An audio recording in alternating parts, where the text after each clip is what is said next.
నమస్తే welcome to Sakshi life నేను మీ కృష్ణబాల సాధారణంగా జామకాయ అనగానే మనకు గుర్తొచ్చేది మధుమేహం జీర్ణక్రియ కానీ మారుతున్న కాలానికి అనుగుణంగా వచ్చే జలుబు దగ్గులను తరిమి కొట్టడంలో జామకాయ అద్భుతంగా పనిచేస్తుందని ఆయుర్వేద నిపుణులు చెబుతున్నారు.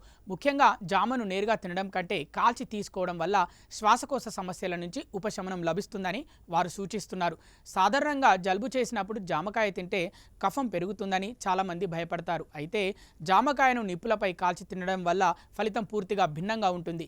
కాల్చిన జామకాయ దీర్ఘకాలిక దగ్గుకు సర్వరోగ నివారణలా పనిచేస్తుంది. ఇది శ్వాస నాళాల్లో పేరుకుపోయిన కఫాన్ని కరిగించి శ్వాస తీసుకోవడంలో ఇబ్బందులను తొలగిస్తుంది.